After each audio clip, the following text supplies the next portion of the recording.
Yes, yes, yes. You don't want to miss it because today is the day that we are here with the world-renowned author, Mr. Laval Belle. What's happening, my friend? How you doing? Thank you for having me, you guys. Well, man, I tell you right here and right now, we are excited about this new journey that you're on. I always laugh because I know you as an extraordinary, talented musician, drummer, producer, and now we have none other than the author, publisher of Noah's Art Publishing right here with us. Let's talk about why we're here today. And before I do that, let me say shout out to everybody. I am Dr. LT from the Wake Up Morning Show from God Radio 1, and we have, My name is Robert Earl Dean, and I'm from GODRadio1.com as well. man, I want to say that it's good to see you, brother. It's good to be seen, and it's good to see you as well. Man, I know that you have been traveling and you just got back in town Yes. from the City of Angels. Yeah, well, Pasadena is around there. Okay, okay. Well, we just wanted to make sure that you definitely are here. Yes, Now, I'm glad to let's be here. introduce our wonderful, wonderful author that is Yes. here with us today. Yes.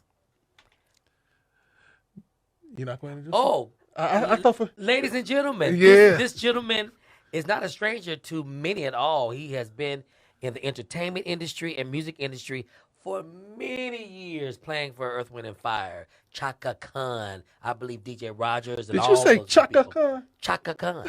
Okay. Yes, and so many that's hard to name all of them. And now he's transitioned into he's done plays. I've worked with him on plays, and now he's transitioned into being an author. And you have your own publishing company, right? I do. I've actually written. This is my eighth book. Wow. The first book, Your Gibson Out Your Purpose, pretty much is a million seller. Right. And I started a publishing company about 3 years ago. I was on a plane flying from North Carolina, and God said, "I want you to start a publishing company." And I saw a vision of animals walking on an ark, Hmm. and then the animals turned into people. Wow. And God said, "I will send you people with their dreams because they will feel safe with you." And I think that's very important, you guys. This is Mr. Laval Belle. And he is, like I said, a accomplished musician, but he's transitioning into books and authoring because he wants to help people that have stories. He wants to help you get them out there and with integrity. And I think that's very important. Yes, absolutely. So let me ask you a question. What inspires you to create this ambitious kids journal through COVID-19? This is an amazing writing project and a big undertaking. What inspired you to do it? We worked on a book with a school in St. Louis, and we put together a book that highlighted LeBron James.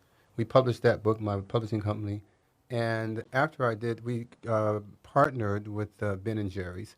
And after we did that, my contact with the Ben and Jerry's said, "Well, you should be able to do something with the pandemic." And I thought, well, if we're going through it as parents and as adults and we're having emotional challenges, imagine what the kids are going through. And kids, particularly kids of color, are often overlooked and never asked how they're doing mentally, emotionally. And so I thought, let me give them a platform to express themselves at a 5 to 6, 7, 8, 9, 10, and 12, 13-year-old level. The writers are between the ages of 5 and 13. I put together a team leader in every state of the United States. That team leader reached out to that particular community in every state. They mailed in essays. They submitted us 5 of the essays. So we looked at, 50 times 5. And we picked one essay from each state in the United States, including Puerto Rico and Washington, D.C. Wow. And that's how we come up with the kid anthology. And boy, we got some amazing stories, just amazing. So my question is, okay, so you selected kids from all 50 states, but how did you find them? I mean, this real talk. Did you just go to the church and say, I need you? How did you find them? Because I know personally that I know about 7 kids that didn't make the book. We'll talk about that later. Are you still harboring things in your heart, Brother Leonard? Well, it's all about that San Diego, San Diego, Yes, San Diego. And if San Diego ain't at the top of the list, San Diego got great love. Not only did San Diego get great love, Watch this, y'all. Listen to this. San Diego, I used your studio to record 4 at least write, for amazing youth to read the audiobook. That audiobook now has been transitioned or translated from English to Spanish. Before I left home last night, Wow. one person bought 40 Spanish books. You From see, San Diego? Just no, general. from like New Jersey. Remember, I put together a team leader. I identified various people on the ground in every state. That person, in turn, reached out to churches, communities, boys and girls clubs. Most of my authors came from boys and girls clubs, okay. Wow. and So then that's a dope. portion of them in the Midwest came from Church of God in Christ. All Amen. right. Amen. Yeah, it's just various parts of the country. Of course, in San Juan area, I got a young man who wrote. He's on the Indian reservation. So that's pretty much how it happened. Wonderful, wonderful. Robert. I think that's amazing, especially with both of us working in the educational world. A lot of times, young people and kids don't get a chance to be heard. Yes. And I think it just has gone from generation to generation because when we grew up, you weren't supposed to say nothing. You just supposed to sit in that corner know, and right? do what you're told. So I think that's very important. Leonard didn't get that memo though. But go ahead. Well, Leonard was special. He still is. And I was special too. Share one story that touched you the most. Gosh, there are a lot of them. There's one young lady in Iowa. She lost her aunt. She's 14. Wow. And she had to sing at her, that's the hour, we connect the kids by their state a lot of times. She had to sing at her aunt's funeral, and she lost her aunt. Two aunts got, at least 4 people in the family caught the disease, and one passed, and she sang at the funeral. Another child in Massachusetts, her mother said the child, when her daughter was born, she was only 1.5 pounds. The doctor said she'd never be able to breathe or cry. So to have her daughter, and they were homeless. Jeez. When they submitted the story, they were homeless. They were living in a shelter. Wow. Another child in Washington, D.C., she was concerned about her parents. Her mother is a nurse, and she was afraid her mother would catch the virus. And the grandmother of the writer in D.C. could not go back home to Africa. So there are a lot of stories like that. Wow. So which one of the stories broke your heart? Those 3. Those 3? Yeah. Okay. Yeah. Let's talk about you. You have some major endorsements for the book, but there's a special letter that was written by someone that we lost violently, but Yes. yet and still God is still opening doors and pathways of faith and hope. Absolutely. George Floyd's daughter, Gianna Floyd, who's 7 years old, she has the first story in the book. The first story you'll read in the book is by Gianna Floyd. So when we reached out to her, guys, I just wanted her to. She's got those famous words that she proclaims. She says, she says this to Vice President Joe Biden. My daddy changed the world. So I was just happy to get those words. But when we finally reached out to her, she wrote an entire little story about her life and how she's dealing with COVID-19. So imagine Wow. her dealing with COVID-19 and dealing with losing her father. So she has a double whammy in history. Wow. And for us to attain her story, could you imagine having her story? And you got to realize these are the first children that will graduate from school virtually. The first children that can't go to church virtually. The first children that will go to the doctor virtual. Right? This is like their World War II. This is like their, 9/11. it's historic. Yeah, so my goal is to document this moment in history. And where will they be 10 years from now when they look back? I believe that this will be a very great piece of history that we'll go back and look at. I don't think there's anything like this out there. So are you saying that there's going to be a sequel in 10 years? We're already working Okay. on kids' journey through COVID-19 Africa as we speak. Okay. Okay. So let me ask you this question. How has this project affected you personally? Now I've noticed that you look like you haven't been eating very much because you're always on the road. Every time I talk to you, you're in a meeting or traveling from this. So I always ask Did you eat anything today, brother? Because I know that you are one of those people that once you start something, you don't stop until the job is done. So how has it affected you personally? It certainly challenged my faith. Um, I'm learning more to, I would say the most amazing thing is God waking me up every morning and giving me instructions.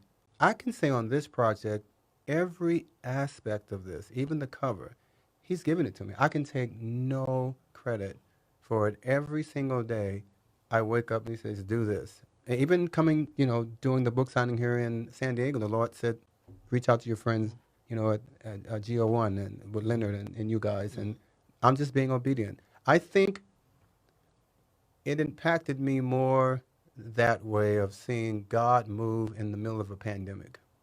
Like my faith, it's grown during the pandemic. You know what I mean? Like we need also some inspiration. We have more time on the other side of the pandemic than during the pandemic. So let me ask you this question. I'm looking at the book cover as we speak to you, and I noticed that there was this snap for Hollywood, lights, camera, action. But I'm looking all the way down to San Diego, and I'm not seeing an icon to represent our great city on the book cover. Can you tell me if I'm missing it? Your eyes are probably bad right now. Yeah, So the COVID eyes. He's using COVID eyes. Yeah, because I see from the Lone Star State. There's a boot with a spur on it and a star. It's a bigger state. Oh. Keep in mind. Oh. Keep in mind. There's one youth representing each state. In the state of California, I have 3 youth. I have a kid from Compton King. I have a young man on the Saquon Reservation, and I have another youth, Gerber, who's Hispanic. So I have 3 youth representing California. Thank you very much. And that is because if you're born in the United States, you're blessed. And if you happen to live in California, you're doubly blessed. That's true. But if you're from San Diego, California, you're part of the chosen few. So we just happy that you here. I like the word. The chosen few. I like the word few. Yeah, because that means it's not many. Yes. San Diego. Everybody can't rock with it. San Diego has been very good to Laval Belle. For years. Yes. So anything I can do. And you guys do such an excellent job at everything you do. I'm just, as much as I can, I want to collaborate with you guys because it's never a problem. I just think what you do. I think the world needs to know what you're doing, really. Well, I want to say this to everybody. If you guys think that we're throwing shade at each other or fighting, Laval's like our brother. And every time Laval comes in, we're going to give him a hard time.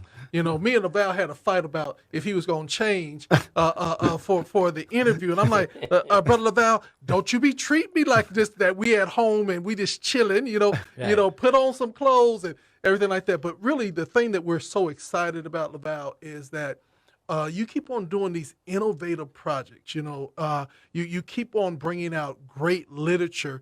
And this one, I mean, you could definitely tell that is God sent because who takes on an undertaking like this to hear the voice of the children? Yes. That's what's so powerful about this book is that it's from 50 states plus, and it's hearing the voice of the children. We read some of it and we heard some of it. And immediately there were some things that we're like, oh, this is cool. And then they dropped the bomb on us. Yeah. Robert O'Dean, some of the bombs that were dropped in here just kind of shook me. Yeah. Because you heard a girl talking about how she was making them. Then she was like, and I lost my grandfather. And it's like, whoa. They make this transition like, At their young age, that's what gets me. At the ages that 7. that you chose, and that leads to my question. What was your reason for choosing the age range 7 to 13? I thought that I wanted to get the primary kids, middle kids, and a piece of high school. Gotcha. So 7 to 13 sound really well. The book was originally going to be titled Kids Journey Through COVID-19, 50 Kids, 50 States.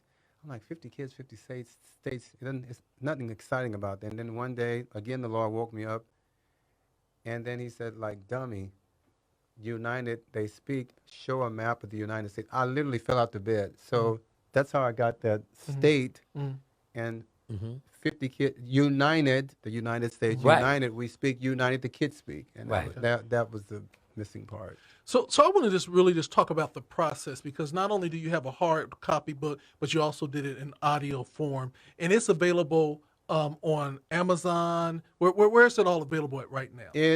The book is in English and Spanish. It is available on Amazon.com, Audible, Kindle. You can go to noahsarkpublishing.com. It's available through my publishing company. It is there. It's moving around the planet. As we speak, I think the school system of Guatemala is ordering 5,000 books in Wow. Spanish. Yeah. I mean, it's going to be a massive project. Well, I think so, especially with this pandemic. Like you said, this is historic. Yes. And to hear from young people, it's something about old people and young people Yes. that touches even the hardest core people. Yes. And they're special to God as well. Well, when I grew up, as you guys know, I'm from St. Louis, and I grew up in the projects in St. Yes, Louis. yes. We were extremely poor. But when I attended Visual and Performing Arts High School in my sophomore year, and I peeped into the band room and saw kids my age reading music and playing Wow. timpanis and multicultural, because this is not a black book or a white book. As you Right. know, we've got Asian, Right. black, white, Right. Muslim. I have a girl from Utah who's a Mormon. Wow. The grandmother's supporting us. But when I peeped and saw the kids my age, children speaking to other children is the best message and inspiration that you'll ever have. That's what this is, a conversation with youth with themselves. Even when we were doing the signing, Right. when I sat in with the youth that you've got here doing the signing, watching them help each other. You know, Jayden was like, oh yeah, let's put this there, and the other Asian girl was like, oh yeah, and I was like, that's what I'm talking about. That's natural I am for the kids. platform. I'm just here as you guys are here for your community, and the rest, God and the kids. Kids have a lot to say. Yeah. Now, one of the things I want to say, we definitely want you to stay tuned, because we're getting ready to interview 3 of the children that actually did the audio book, or are part of the audio book. But Laval, before I ask my question, Robert, won't you ask that next question? I have one last question for you, and I was digging with them to get a question. From this book, what would you say is the common message from all the kids? What would be the common thing that you would find from all of them? They all want it to be over. They all say they're all afraid. Every kid says they're afraid, but they say they just hope it's over. Yeah. That's the 2 common threads. Wow. The most inspiring thing for me that every kid has said, and I get mail, they always say thank you. The kids do. Every time I see them, go, thank you for doing this. Thank you. That tells me all of San Diego, not doing a sales pitch, if we don't, just you guys doing this, supporting them, that makes them feel better. My son is on the audiobook. My son Solomon, he's on the audiobook. He just says, the end, thank you. Just as many kids as I can, but those are the 2 common threads, is that I want it to be over, and they're afraid. All right. One of the things that I wanted to share with people is that I believe in catalysts, and I believe in things that spark things. And I believe that this book is something that every educational institution needs to have for their children to read, and not just K through 8, but all the way to 12th grade. Oh, yeah. And use this as a catalyst to also have the children that read the book begin to write their story too. Yes. And what I see coming out of this is multiple books that will flow from this one book, this being the catalyst, and people are reading it and they're using this as an example to get their population of young people to write and tell their story, because this is history. Yes. And that's the key thing. I think that you took a snapshot in history from Like that. 56 young agree. people, Good. and now you're challenging the world to read it Yes. and buy it, read it, and then have your children do a snapshot. To your point, the author Isabella from New Jersey, who's the author from New Jersey, to your point, her mom was on the phone with me. She said, I didn't know the book was in Spanish and English. And she says, well, my husband is German and Puerto Rican, and she's Puerto Rican. So she bought 40 books. She says, I would love to get this in my school, and would you be willing to collaborate and help us create a curriculum? So you're right. And I love you guys because you get it. Even if we found sponsors just to give the books away to all the school systems, that's my goal. I won't be satisfied until this book is in every youth's hand in the United States, in every school system, to your point. That's important. Excellent. It's very important. Now, we're going to shift right quickly. I'm going to begin to introduce some young people Yay. that actually were part of the audiobook. And they were recorded, Yeah. and they recorded the audiobook here in your studio in San Diego. Let's get this right. yes. You know, yeah. San Diego. In San San Diego, Diego. California. San Diego. Yes. So I'm going to ask for our producer to shift to the kids, and I'm going to introduce them right quickly. We have none other than Jayden Dow. You know, love this young lady. We also have Ethan Jackson. Yeah. And we then have Sam Coe. And these young people were part of the audio book, and I'm really excited about them. I'm going to turn this portion of the interview over to none other than the program director, Miss E. Van Jill.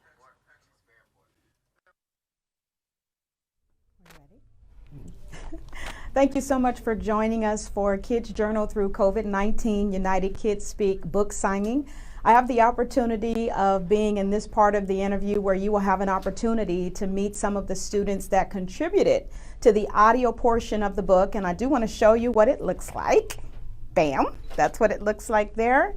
And it also has their pictures on the inside, and I have 3 of the students with me today that I'm going to introduce to you. My first one will be Jayden Dial. How old are you? I'm 14. Awesome. Ethan Jackson. How old are you? Oh, I'm also 14. Awesome. And Psalms Co. How old are you? 10. 10. All righty. So what I want to find out is how you all found out about the Kids Journal Through COVID-19 book. How did you all find out about this project? I'll start with Jayden. I found out from an email from my mom. She said, hey, they're doing this book about kids and their experiences through COVID-19. Would you like to be a part of the audiobook? And as a person that loves reading books and audiobooks, I was Yes. like, yes, I want to do that. And you were you excited about doing the book? Yeah, I was excited. Awesome. How about you, Ethan? Well, my uncle actually works for like a God radio, and told my mom about it. I mean, I tried to write for it, but I didn't get picked. But they asked me to do an audio version of it, and of course I said yes. Okay, awesome. Were you excited about it as well? Definitely. He said definitely. How about you, Sobs? I got it through my dad, and I said yes because you don't get this big opportunity every day. So you considered it a big opportunity. What was big about the opportunity? Well, other people get to hear it Yeah, from your voice. that's right. I mean, I'm glad. Let me see. Is this your first time doing audio recording for a book? Yeah, this is the first time I've ever done this. Yeah? It's a really new experience, but it was a lot of fun. Yeah, I've never done this before. I've never done it. So it's everybody's first time. Yeah. Yeah. And you all had an opportunity to read some of the essays in the book. I'm going to ask you to share a little bit about a particular essay that may have stood out to you the most in the book.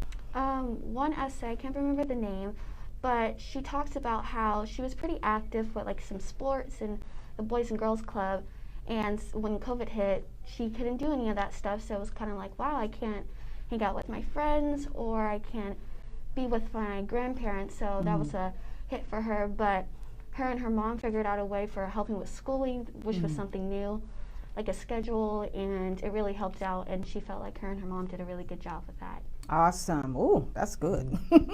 How about you, Ethan? Was there any particular story that stood out to you in there?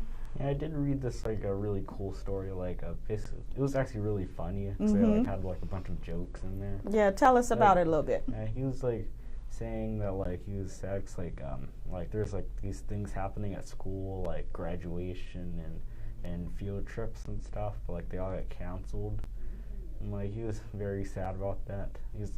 Also he said that this whole experience has led him to be closer to God and to exercise and like do a bunch of things he wasn't doing before. Right, right. Okay, and how about you, Psalms? There's one that said they used to play basketball with their parents every day, and they had fun activities at school with their friends. But when this pandemic happened, then everything changed and they can't do it anymore. So with all of you, when you first heard about the pandemic, when it first broke in the news for you, how did it impact you personally? At first I was really confused because I figured out by going to school and people were talking about this virus and I was like, we're fine. But as like it progressed, it was like, whoa, like I just wanted to stay safe and I wanted others to stay safe. So when we figured out we couldn't go back to school, I was sad, but I felt that it would happen. So yeah. Did you think it would last as long as it's been lasting? Yeah. You did? My teacher said we might be back in a couple weeks, but I was like, I don't really think so. Okay. How about you, Ethan? Yeah, it was very devastating for me because like we were actually planning to go to Disney World with Oh. like, my whole class. Okay. And like when it first happened, I didn't think it was that big of a deal because like it was in another place. And then like they said we had to wear masks, and I was like, oh, I mean, I guess that's fine. It's not that big of an impact. But then like when they said we couldn't like go to school and like everything was canceled, I was definitely disappointed. And like we had to do everything online. And also, I didn't get to see most of my friends, so like, you know, that was very disappointing. Yeah, and then we've just been doing like online ever since. Right. It's not good for everybody. Some people are enjoying it and some people are not. How about you, Psalms? How did the pandemic affect you? Well, when my teacher said that we won't have school for a while, I was like, oh, this is like the flu. It's Okay. new, and it goes on forever, but it gets lower and lower. That's what I thought. But now coronavirus seems like it's going to go on forever. Yeah. So it's lasted much longer than you expected as well. Yes. And how does that make you feel? Very upset because I can only see my friends from online. Yeah. That's real right there. Let me see. I guess my next question is, can you relate to any of the stories that you read? Was there any particular one that you could relate to personally? I mean, I can relate to the fact that I was a really busy person and I did a bunch of activities outside of school and inside of school. So it was a big difference to like have all of that stop. And so I had to figure out new hobbies or keep doing hobbies I didn't do much before. So I think that's the biggest part I can relate to. How about you, Ethan? Yeah, I can definitely relate you have to like stay home and go to school online. Like, it's definitely more harder than it was before. Right. And like we can't like do much like more fun. But like I also like got to get like new hobbies and catch up on shows and stuff. And Psalms, what about you? Well, someone wrote about whenever they got back home, they had to sanitize, they had to wash their hands, and like take off their clothes. So I can relate to that because whenever I did it, I did the exact same thing. Yes. They were saying those were some of the ways that you keep the virus from spreading. And if you're out in a public place, it can get into the fabric of your clothes. Yes. And you should take your clothes off and wash your clothes every time you come back in the house, right? Yes. I want to get into some of the emotional part. When you were reading some of the essays, and I'm going to start with you, Psalms. With the essays that you did read, did it trigger any emotions in you? Were there any that may have made you even sad or cry, or, I want to get into that as well, how it made you feel. It just made me sad because everyone had the same idea but put it in their own words, which meant more about what's happening and how they can't see their friends or any other people. Yes, and you felt the same way for yourself. Yes. Yeah. How about you, Ethan? It didn't really trigger like any specific emotions. Like I was just very really happy to be there and reading it. Yeah. What about you, Jayden? Some of them, because of the audiobook, people need to hear your emotions through your voice. And so sometimes you're someone's saying something happy or a joke, and so you're kind of going along, and then someone says that their relative may pass. And then you're like, whoa, can I say that over? Because I want to be very sensitive to the family. So that was, I think that's the part, but I don't think I became really sad, but it showed that I need to show a lot of empathy for a lot of people out there. That's right. That's good. That's good. So we're going to move on to your participation in the audio portion of the book. When you were asked to come in and do the audio portion of the book, how was that for you? Well, it just felt nice to know you can do something else than just sit on the couch and watch TV. So what was your favorite part about the recording? What did you really like about it? Well, whenever I messed up, Uh-huh. they would say hold, and they would go back to a very specific spot like magic. Yeah, and allow you to do it again. That's the good thing about recordings. When you mess up, they can always rewind and give you as many do-overs as you want to. But if you're doing something live, you don't get a do-over. You don't. But that's awesome. What about you, Ethan? Pretty much the same thing. Like, cause we get to like redo Yeah. each time we make mistakes. So, like, it made it a whole lot easier. Mm-hmm. And did you have an opportunity to hear your voice back after you read it? Did they play your recording back to you? Yeah. And how did that feel, hearing yourself, your own voice? I thought it was actually kind of funny. Yeah, you thought it Yeah. was funny? Why? Well, like, I just sounded like really funny, like Yeah. on the recording. Yeah. And then like it gave me a chance to like do better. Mm-hmm. That's awesome. How about you, Jayden? It was cool hearing my voice, but at the same time a little weird because it's like I talk, but I don't really hear myself. But that was kind of a cool experience. I think was being able to go back. That was really cool. Mm-hmm. Sorry for my facial expressions here. What do you hope listeners will walk away with after hearing the audiobook? And I'll start with you again, Jayden. I really hope that people understand that everyone's going through the pandemic very differently. You really can't put people in a group and say, okay, this is how they dealt with it. And I think that's what the essays show, that everyone had their own experience and it's really valid. That's right. How about you, Ethan? I think like people should take away that like while like all the adults are also like feeling like the pressure of the pandemic, That's us good. kids are like having a hard time too. Mm-hmm. And like it's like not everything is about like the adults, and like they should do stuff like to help us as well. Mm-hmm. That's good. And you, Psalms? I feel the same Yeah. because kids feel different things from parents, but not like all different. That they have different consequences. Mm-hmm. So it's just like kids have their own words of saying things. That's right. I think one of the things that stuck out to me as well, reading the essays, is the different age groups. Yeah. I noticed that, yes, the pandemic affects everybody. There was some confusion. Some of the age groups, they didn't even know what a quarantine was. It was the first time they heard the term quarantine, and they didn't know what that looked like. So with getting into it and realizing it was going to be with us for longer than a week, 2 weeks, when it really started to set in, is what I saw, how they were saying, I'm starting to miss my friends. I can't go out and play, or I can't go out and interact with anybody. I'm tired of being in the house, or I love my family. We're finding games to play, but now, you know, I'm kind of like, I want to get back out again. I want to play sports again. I want to run and ride my bike. And some parents were creative with getting their kids out of the house. When you all started seeing that things were starting to open up a little bit, what were some of the activities that your parents may have allowed you to engage in first? For me, it was like hanging out with like a couple of friends here and there, or like going to the mall with my mom.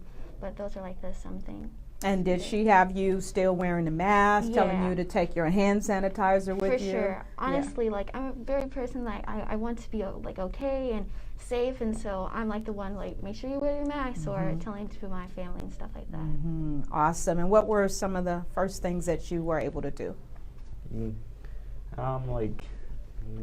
was very interesting. Like I also like washed my hands and had to wear masks.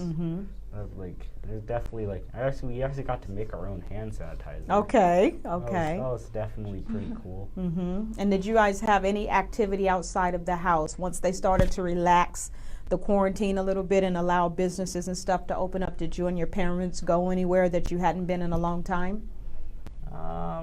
Definitely, I guess like sometimes we went to like the park, or like maybe like we just like hung out outside of our house and like just played some sort of sports. Okay. In our front yard.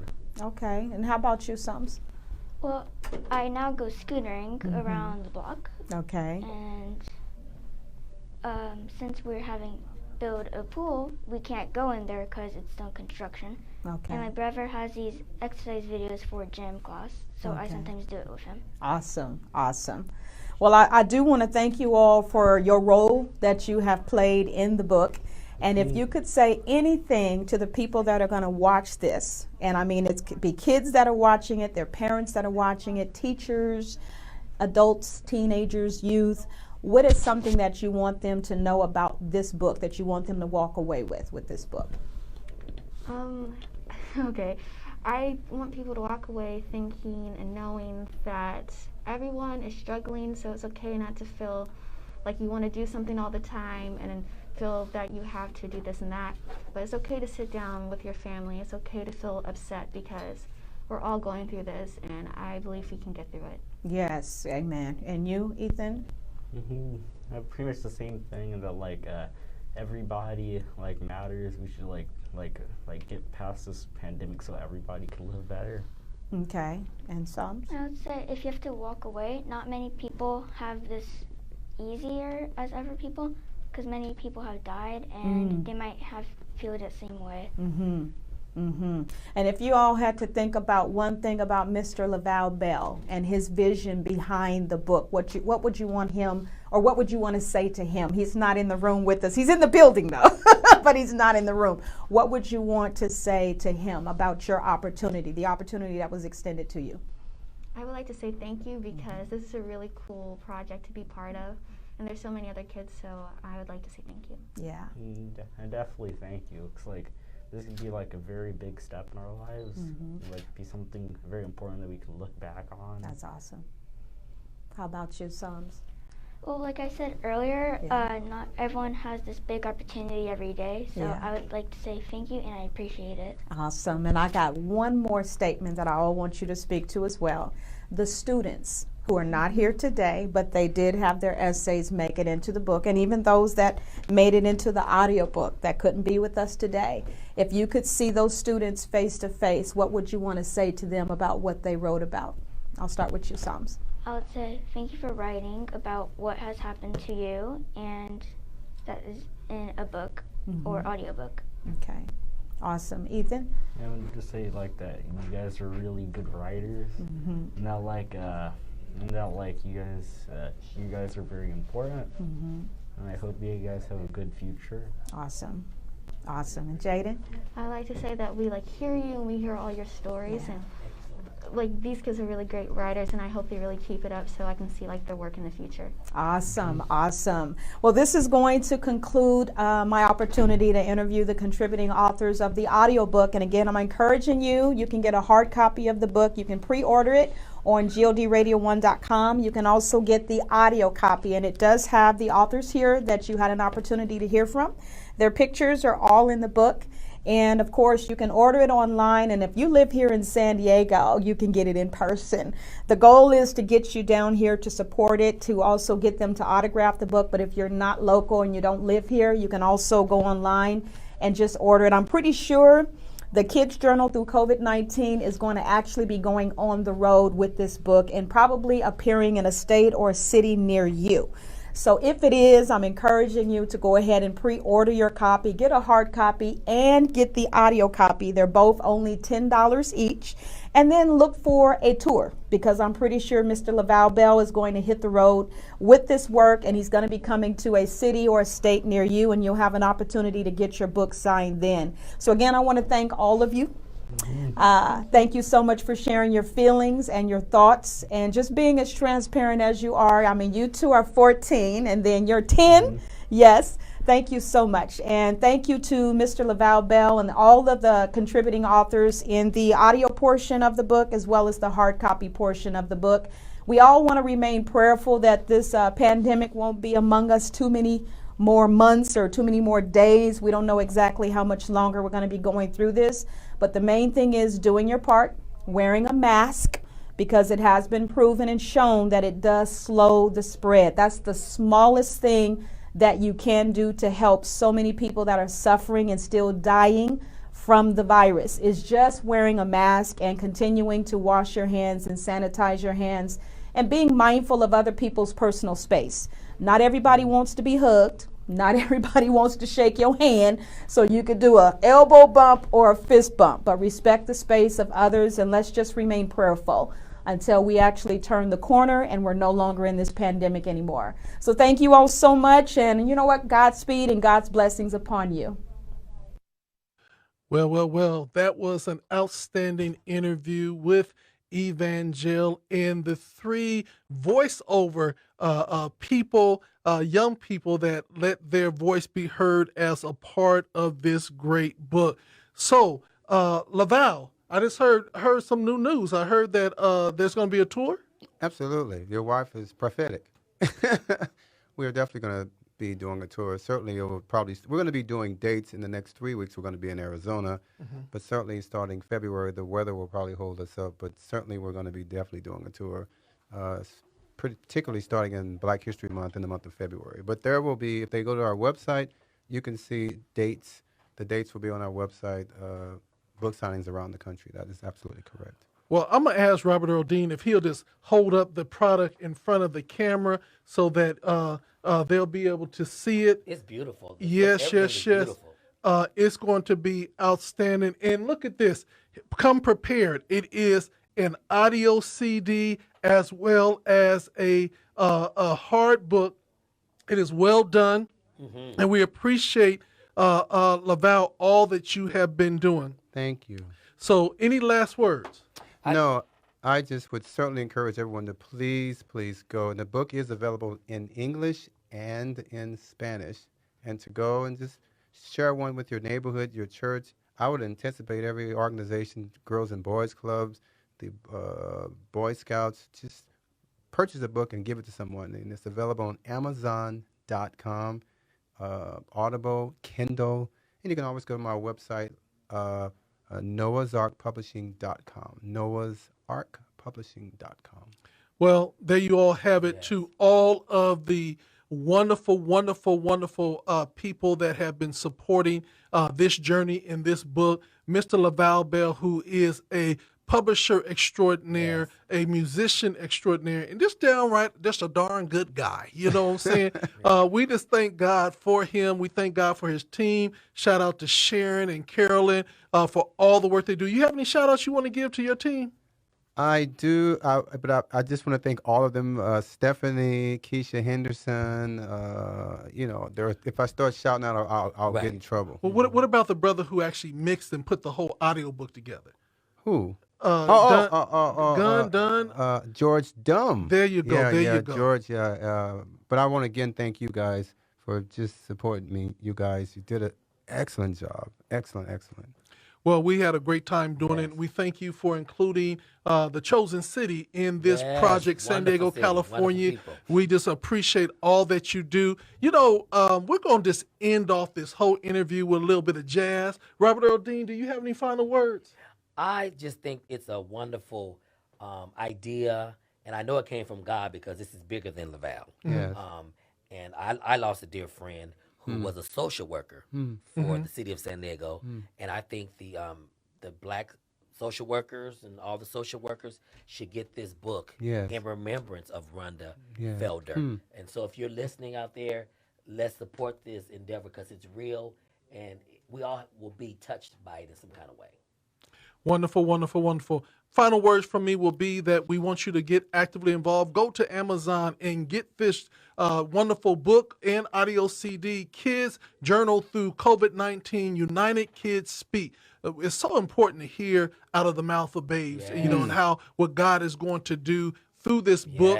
I want you to know that there will be sunny skies. I want to encourage everybody to wear a mask. And most of all, don't forget to vote. It's very much important. We appreciate you all. We're going to end off this whole thing with a jam by Reggie Codrington and Daryl Williams. It's called Sunny Skies. And we're going to let you see a little bit of the behind the scenes right here on GOD Radio 1 from both rooms, here from the Black Box as well as our studios. We say God bless and have a wonderful day. Yes.